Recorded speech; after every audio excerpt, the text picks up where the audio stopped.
Hello मित्रांनो, कशा आहात आपण? आय होप सर्वजण मजेत आहात आणि चांगल्या प्रकारे अभ्यास करतात. आजचा जो आपला व्हिडिओ असणार आहे तो असणार आहे कशावर? तर प्रेझेंट परफेक्ट टेन्सवर.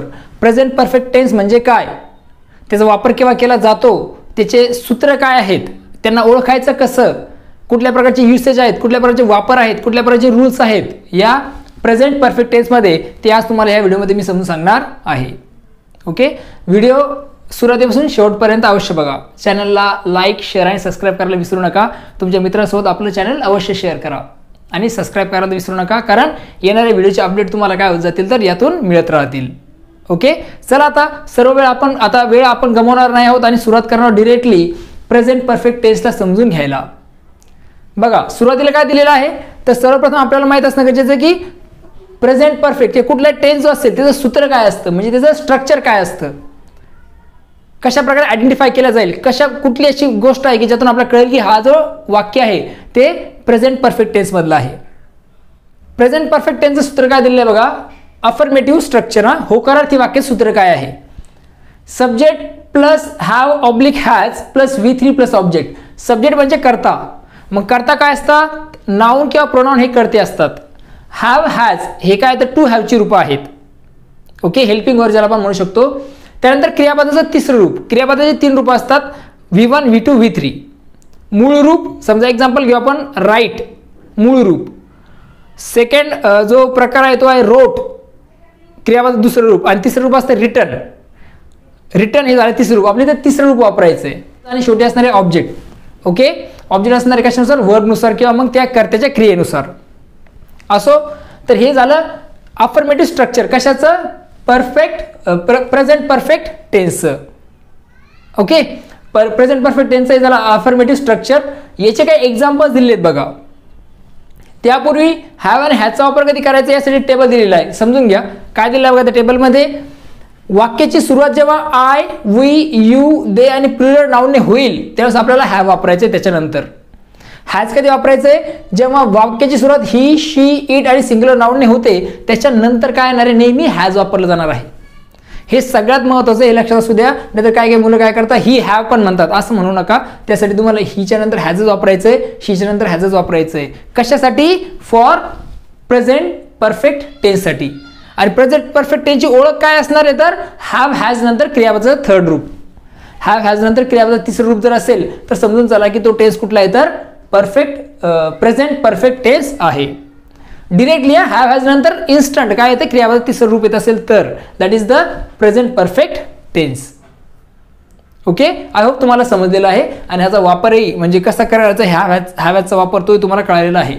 आता काय एक्झाम्पल बघूया.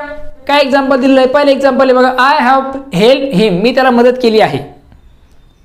शी हॅज फिनिश हर वर्क, तिने तिचं काम पूर्ण केलं आहे. दे हॅव प्लेड क्रिकेट, ते क्रिकेट खेळले आहेत. धनुष हॅज कम्प्लिटेड हिज होमवर्क, धनुषने त्याचा होमवर्क कम्प्लीट केला आहे. प्रत्येक ठिकाणी बघा आय नंतर हॅव वापरलेला आहे, शी नंतर हॅज वापरलेलं आहे, दे नंतर हॅव वापरलेलं आहे. हा जो कॉलम दिला आहे त्यानुसार सगळ्यांचा वापर केलेला आहे. धनुष नंतर हॅज वापरलेले आहे कारण सिंग्युलर नंतर हॅज वापरतात. आणि शेवटी बॉयज हॅव प्लांटेड सॅपलिंग्स, मुलांनी लहान रोपटे काय केले तर लावलेले आहेत, प्लांट केलेले आहेत. आता इथे लक्षात घ्या याचा वापर काय आहे, म्हणजे कशा प्रकारे वागणार किंवा याचा वापर काय असतो. सगळ्यात महत्त्वाचा जो वापर असणार आहे प्रेझेंट परफेक्ट टेन्सचा तो काय असणार आहे तर टू. आता हा सगळ्यात महत्त्वाचा वापर या किंवा मग हा जो वापर हे सांगतो की प्रेझेंट परफेक्ट टेन्स आहे म्हणून. तर टू एक्सप्रेस अन ॲक्शन, अशी ॲक्शन एक्सप्रेस करण्यासाठी प्रेझेंट परफेक्ट टेन्सचा वापर केला जातो. That have recently been completed, अशी ॲक्शन की जी आत्ताच घडलेली आहे की आत्ताच संपलेली आहे.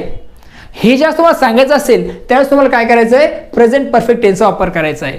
कुठली ॲक्शन? जी आत्ता संपलेली, रिसेंटली बीन कम्प्लिटेड, जी लगेच संपलेली, आत्ता संपलेली, असं जेव्हा तुम्हाला सांगायचं असेल त्यावेळेस तुम्हाला काय करायचं आहे तर प्रेझेंट परफेक्ट टेन्सचा वापर करायचा असणार आहे. ओके, आता काय एक्झाम्पल दिले त्या अगोदर मी काय एक टाइमलाईन बनवलेली बघा. ही एक डायग्राम आहे. ही डायग्राम काय सांगते बघा, हा जो आहे हा पास्ट टाइम आहे, हा जो आहे हा प्रेझेंट टाइम आहे म्हणजे सध्याचा, मी सध्या उभा आहे ना, हा टाइम हा इथे. आणि फ्युचर टाइम म्हणजे होणारा टाइम, घडणारा टाइम इथे आपण दाखवलेला आहे. तर इथे जो बोलणार आहे, सपोज हा बोलणारा मी आहे,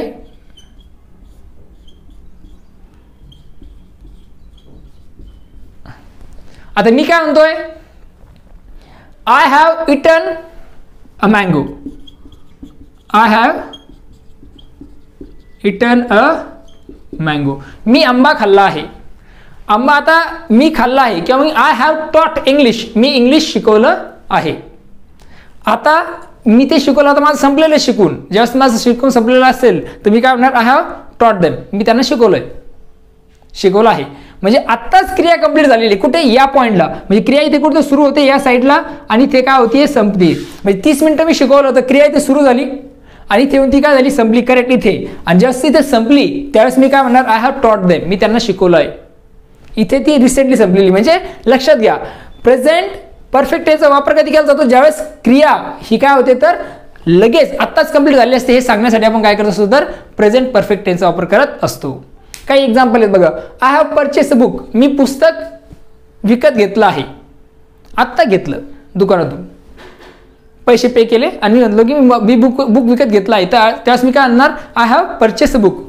they have won the match. ते मॅच जिंकले आहेत. ते जे आहे ते सामना जिंकलेत. म्हणजे आत्ता मॅच संपला आणि ते जिंकलेत. ही हॅज कम नाव. तो आता आला आहे. तो आता आला आहे. सीमा हॅज जस्ट टेकन टी. सीमाने आत्ता चहा घेतली आहे किंवा आत्ता सीमाने चहा घेतली आहे. अशा प्रकारे आपण इथे याचा वापर करू शकतो. म्हणजे थोडक्यात मला सांगायचं आहे की प्रेझेंट परफेक्ट टेन्सचा वापर काय केला जातो तर रिसेंट घडलेल्या घटना सांगण्यासाठी केला जात असतो. हा याचा थोडक्यात मतितार्थ आपल्या इथे घेता येईल या नियमाचा. हा नियम खूप महत्त्वाचा आहे, कारण कुठलाही पॉझिटिव्ह सेंटेन्स असो, निगेटिव्ह सेंटेन्स असो, क्वेश्चन असो, इंटरॅगेटिव्ह सेंटेन्स असो, ओके, इंटरॅगेटिव्ह स्ट्रक्चर असो, प्रेझेंट परफेक्ट टेन्सचं, त्यासाठी हा यूज जो आहे तो कॉमन असणार आहे सर्वांसाठी. त्यामुळे हा सगळ्यात महत्त्वाचा तुम्ही लक्षात असणं अपेक्षित आहे. आय होप तुम्हाला हा नियम सुद्धा समजलेला आहे. पुन्हा एकदा सांगतोय, टू एक्सप्रेस अन ॲक्शन, अशी कृती दाखवण्यासाठी की that has recently been completed, जी आत्ताच संपलेली आहे.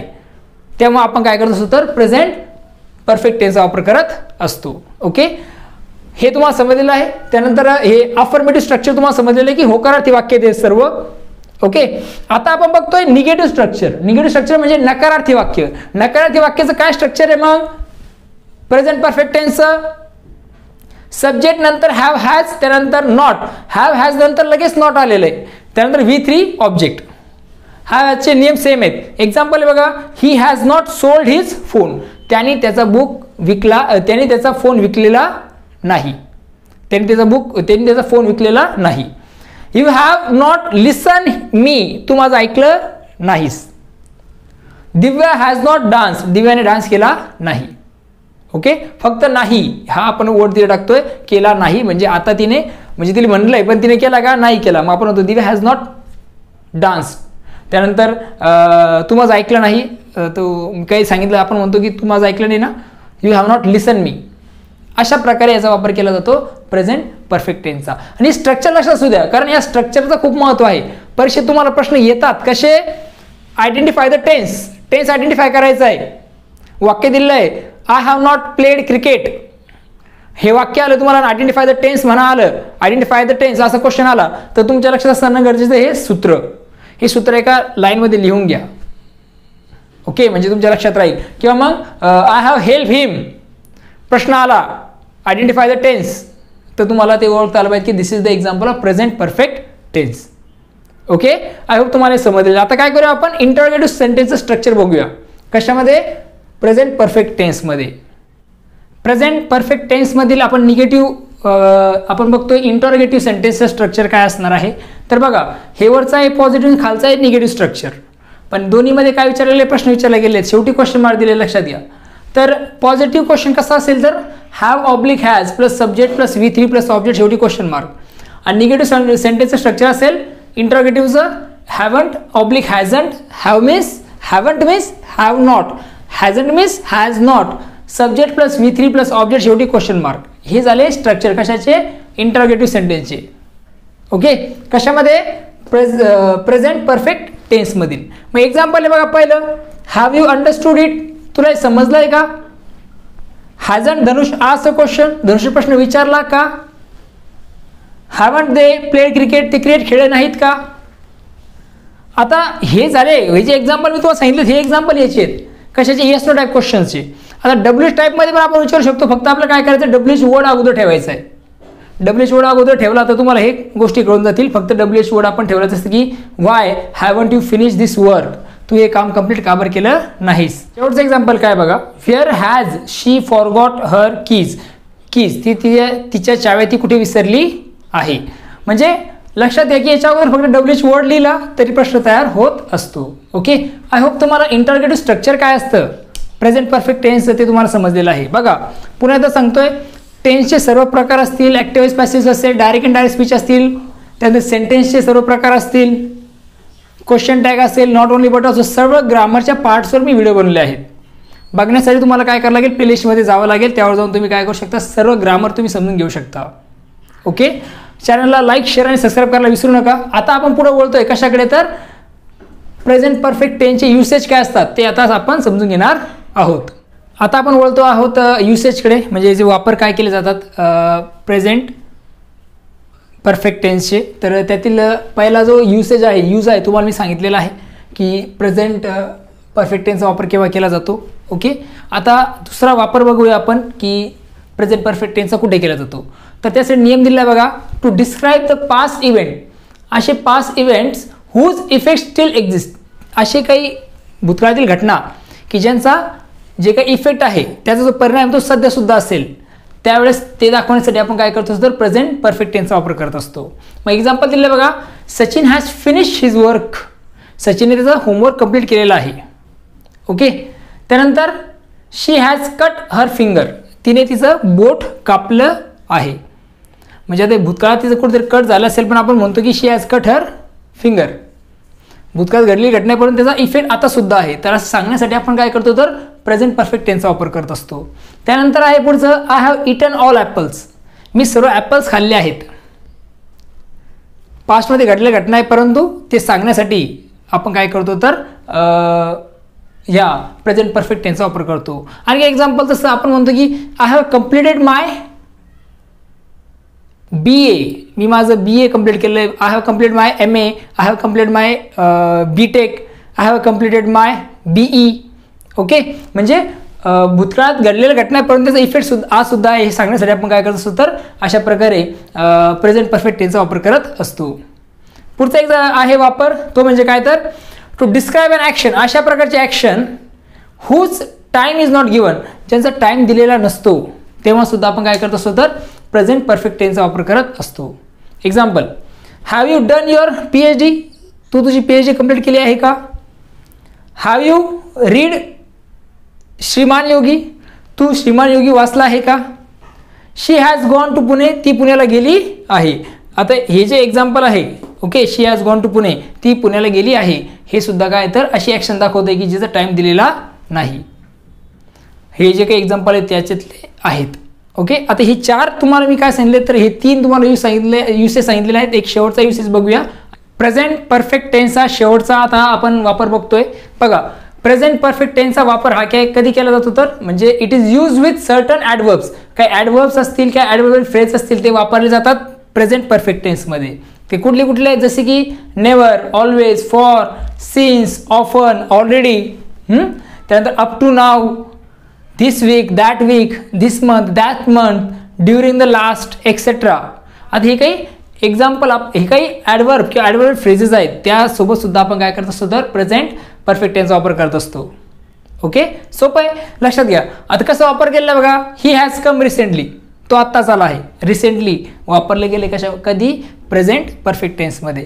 त्यानंतर the train has already left, train अगोदरच निघून गेली आहे. She has not gone yet, आता ह्या काही फ्रेजेस आहेत, हे काही ॲडवर्ब्स आहेत, त्यांचा वापर आपण करत आहोत कशामध्ये प्रेझेंट परफेक्ट टेन्समध्ये. आय होप तुम्हाला प्रेझेंट परफेक्ट टेन्स चांगल्या प्रकारे समजलेला आहे. सर्व टेन्सेस मी अपलोड केलेले आहेत. तुम्हाला पुन्हा सांगतो, मी सर्व प्रकारची व्हिडिओ बनवत आहे. अंकगणित असेल, बुद्धिमापन असेल, त्यानंतर इंग्लिश मराठी ग्रामर असेल, इंग्लिश ग्रामर असेल, सर्व जे काही 6 to 12th पर्यंतचे क्लासेस आहेत त्याचे इंग्लिश असेल, या सर्वांवर व्हिडिओ बनवत आहे. त्यामुळे चॅनलला लाईक शेअर सबस्क्राईब जरूर करा. ओके, काय अडचण असेल तर कमेंट सेक्शनमध्ये मला कळवायला विसरू नका. चला तर पुन्हा भेटूया नवीन व्हिडिओमध्ये. बघत राहा आपलं यूट्यूब चॅनल. तोपर्यंत थँक्यू अँड टेक केअर.